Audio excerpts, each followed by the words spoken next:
காவல்துறையினுடைய உளவுத்துறை தலைவர் ஜாஃபர் சேட் கூறியதாக ஜூனியர் விகடனில் வந்திருக்கின்றது. நாம் இந்த மொத்த அறிக்கையையும் ஒற்றை வரியில் நிராகரிக்கின்றோம். பேஸ்லெஸ், இது ஆதாரப்பூர்வமானது, உண்மைக்கு மாற்றமானது என்று நாம் இங்கு பிரகடனம் செய்கின்றோம். நாம் சவாலும் விடுகின்றோம்.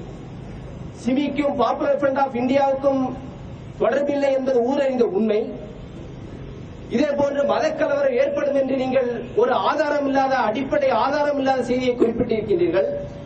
பாப்புலர் ஃப்ரண்ட் ஆஃப் இந்தியா நேற்றைக்கோ முந்தைய நாளோ அல்லது ஒரு வருடத்திலோ இங்கு துவங்கி நடந்து கொண்டிருக்கக்கூடிய இயக்கம் அல்ல. தமிழகத்தில் சுமார் 10 வருடங்களுக்கு மேலாக தமிழகம் முழுவதும் கால் பதித்து வளர்ந்து நிற்கக்கூடிய ஒரு பேர் இயக்கம். இந்த 10 வருடத்தில் பாப்புலர் ஃப்ரண்ட் ஆஃப் இந்தியாவின் செயல்பாடுகளே உங்களுடைய குற்றச்சாட்டு ஆதாரமற்றது என்பதற்கு சாட்சியாக நாங்கள் முன்னிறுத்தியிருக்கின்றோம். இதே போன்றுதான் ஒரு கண் வைக்க வேண்டும் என்று குறிப்பிட்டிருக்கின்றார். உளவுத்துறை ஒரு கண்ணு மட்டுமல்ல, மொத்த கண்களையுமே வைத்து மேலும் கீழும் எல்லா பக்கம் பார்த்தாகிவிட்டது. பாப்புலர் ஃப்ரண்ட் ஆஃப் இந்தியா என்பது உண்மை, இளமை, உறுதி, வலிமை என்பதை தவிர வேறு ஒன்றும் இல்லை என்பது தமிழகத்தில் நிரூபிக்கப்பட்ட ஒன்றாகும். பாப்புலர் ஃப்ரண்ட் ஆஃப் இந்தியா சுனாமி என்ற பேரழிவு தமிழகத்தில் வரும்பொழுது 101 உடல்களை பாப்புலர் ஃப்ரண்டின் சகோதரர்கள் தூக்கி அப்புறப்படுத்தினார்களே, அதில் 96 மாற்று மத சகோதரர்களுடைய. இது மதவாதமா? திருச்சியிலும் திருவாரூரிலும் வெள்ளப்பெருக்கு ஏற்பட்டு அலைக்கழிந்த போது தோள்களிலும் கைகளிலும் சமுதாய மாற்று மத சகோதரர்களை தூக்கி சுமந்து திரிந்தோமே, அவர்களுக்கு சேவை செய்தோமே, அதில் ஒருவர் கூட முஸ்லீம் இல்லை. இது மதவாதமா? திருப்பூரில் கட்டிட இடிபாடில் 36 பேர் வந்து உயிரிழந்த போது அவர்களை தன்னுடைய சொந்த குடும்பத்திலுள்ளவர்கள் போன்று தூக்கி சேவை செய்தோமே, உங்களுடைய இதே காவல்துறை சேர்ந்த ஐஜி ராஜேந்திரன் அவர்கள் பாப்புலர் ஃப்ரண்டை பாராட்டி சிலாகித்து பேசினார்களே, இதை மறுக்க முடியுமா? இது மதவாதமா? எனவே தமிழகம் முழுவதும் இப்பொழுது அண்மையில் நடந்த பழனியில் உள்ள விபத்தில் கூட நமக்கு எதிராக இருந்தாலும், எதிரி கொள்கைகளாக இருந்தாலும், மனிதாபிமான அடிப்படையில் அனைத்து மனிதர்களுக்கும் உதவுவதை நாங்கள் கொள்கையாக கொண்டிருக்கின்றோம். எங்களுடைய மார்க்கம் அதற்கு வழிகாட்டியிருக்கின்றது என்ற அடிப்படையில் பிஜேபி காரர்கள் ஆக்சிடென்டில் குற்றுயிரும் கொலையுருமாக இருந்த சமயத்தில் அவர்களுக்கு சிகிச்சை அளித்ததும், அவர்களுக்கு உதவி செய்ததும் பாப்புலர் ஃப்ரண்ட் ஆஃப் இந்தியா. அங்குள்ள டிஎஸ்பி பாப்புலர் சகோதரர்கள் பார்த்துக் கொள்வார்கள் என்று சொன்னாரே, இது மதவாதமா? எனவே நீங்கள் உண்மைகளை வெளியே கொண்டு வாருங்கள், அநியாயமாக ஒரு பழிச்சொல்லை சொல்லாதீர்கள் என்று இந்த விஷயத்தில் கேட்டுக்கொள்கிறோம். அதே தருணத்தில் இன்னொன்றை நாங்கள் கூறிக்கொள்ள ஆசைப்படுகின்றோம். பாப்புலர் ஃப்ரண்ட் ஆஃப் இந்தியாவை எந்த பழிச்சொற்களாலும், எந்த அவதூறாலும் ஒன்றும் செய்துவிட முடியாது என்பதை நாங்கள் பிரகடனப்படுத்துகிறோம். எனவே பாப்புலர் ஃப்ரண்ட் ஆஃப் இந்தியா இங்கே உளவுத்துறை அதிகாரியிடம் பேசும் பொழுது நாங்கள் அதை கூறவே இல்லை என்று குறிப்பிடுகின்றார். அது உண்மையாக இருக்கும் பட்சத்தில் உளவுத்துறையிலிருந்து மறுப்பறிக்கை வர வேண்டும். நாங்கள் இதை சாதாரணமாக விடுவது இல்லை, எந்த காரணம் கொண்டு இதற்கு சட்டப்படியான நடவடிக்கைகள் மேற்கொள்ளப்படும் என்பதையும் நாங்கள் தெரிவித்துக் கொள்கிறோம்.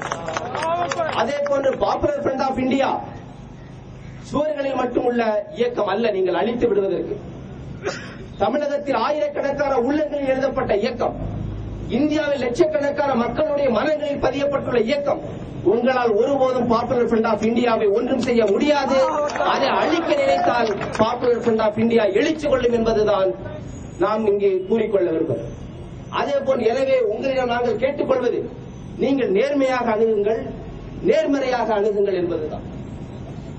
ஆனால் நீங்கள் எவ்வாறு அணுகினாலும் நாங்கள் வரலாற்றின் பாடங்களில் இருந்து ஒன்றை புரிந்து கொண்டிருக்கின்றோம். அதுதான் எந்த உயிர் துடிப்புள்ள இயக்கம், எந்த நீதிக்காக போராடக்கூடிய இயக்கம், எந்த விடுதலைக்காக போராடக்கூடிய இயக்கம் இதுபோன்ற பழிச்சொல்களையும் அவதூறுகளையும் எதிர்கொள்ளாமல் வளர்ந்ததில்லை என்பது வரலாறு.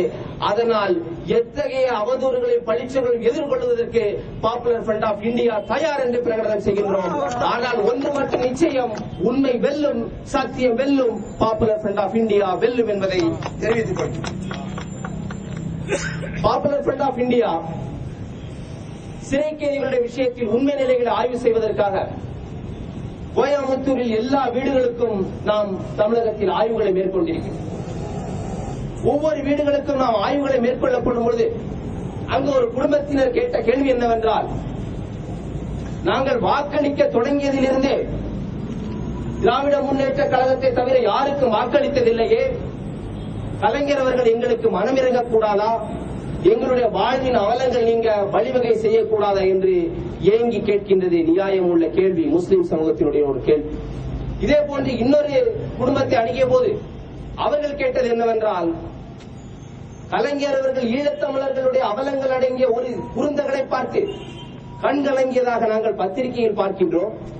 அதையொத்த அதே அவலங்களை தானே நாங்களும் இங்கு தினம் தினம் சந்தித்துக் கொண்டிருக்கின்றோம். எனவே எங்களுக்கு மட்டும் ஏன் நீதி வழங்குவதில் பாரபட்சம் காட்டுகிறார் என்று கேட்கின்றார்.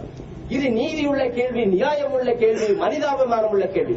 எனவே முதல்வர் அவர்கள் இதை பரிசீலனைக்கு எடுத்துக் கொள்ள வேண்டும், நீதி வழங்க வேண்டும் என்று கேட்கிறார். இதையெல்லாம் அரசாட்சிக்கு அப்புறமாக புறந்தள்ளிவிட்டு காவல்துறை அப்படி சொல்லுகின்றதே, உளவுத்துறை இப்படி சொல்கின்றதே, இப்பொழுது சுப்பிரமணிய சுவாமி வேறு இப்படி சொல்கின்றாரே என்று நீங்கள் ஏமாற்ற நினைத்தால் நாங்கள் உங்களுக்கு கூறிக்கொள்ள விரும்புகின்றோம். நீங்களும் இதே போராட்ட இயக்கத்திலிருந்து, போராட்ட களத்திலிருந்து இன்னைக்கு ஆட்சி கட்டில் அமர்ந்திருப்பவர்கள் தானே. உங்களை இதே காவல்துறையும் உளவுத்துறையும் எப்படி அணுகினார்கள் என்பதை நெஞ்சிக்கு நீதியில் நீட்டி விரிவாக எழுதியிருக்கின்றீர்களே, அத்தனை படித்து விட்டுதான் கேட்கின்றோம். எங்களுக்கும் வேண்டும் நெஞ்சிக்கு நீதி, வேண்டும் சமநீதி என்று பாதிக்கப்பட்ட மக்களின் சார்பாக நாங்கள் இங்கு கேட்கின்றோம். எனவே இதற்கு எந்த விளக்கமோ மறுப்போ புது அறிக்கைகளை விடாமல் எங்களுடைய கோரிக்கையை முழுமையாக பரிசீலித்து, மனிதாபிமானம் உள்ள கோரிக்கைகளை நீங்கள் பரிசீலித்து, பாதிக்கப்பட்ட உள்ள குமுறல்களை நீங்கள் ஏற்றுக்கொண்டு நீதி வழங்க வேண்டும் என்று கேட்டுக்கொள்கின்றோம். அதே போன்றுதான் சுப்பிரமணிய சுவாமி எதிர்க்காத எந்த விஷயங்கள் இருக்கின்றது தமிழ்நாட்டில், இந்தியாவில்? எனவே அதை நீங்கள் எதிருங்கள், நாங்களும் உங்களுக்கு பின்புலமாக இருந்து அந்த அநீதிக்கு எதிராக போராடுவதற்கு தயாராக இருக்கின்றோம் என்று கூறுகின்றோம். எனவே இந்த அரிய சந்தர்ப்பத்தில் இந்த கோரிக்கை ஆர்ப்பாட்டத்தின் விளைவாக நாம் தமிழக அரசிடம் கேட்டுக்கொள்வது என்னவென்றால், நீங்கள் கருணையின் அடிப்படையில் ஆயுள் தண்டனை கைதிகளை பொது மன்னிப்பின் மூலம் அனைத்து கைதிகளையும் 7 வருடம் கழிந்த அனைத்து கைதிகளையும் நீங்கள் விடுதலை செய்யுங்கள், அதில் பாரபட்சம் இல்லாமல் முஸ்லிம் கைதிகளை விடுதலை செய்யுங்கள் என்று வேண்டி விரும்பி கேட்டுக்கொண்டு வாய்ப்பளித்தமைக்கு நன்றி கூறி முடிக்கின்றேன். அஸ்ஸலாமு அலைக்கும்.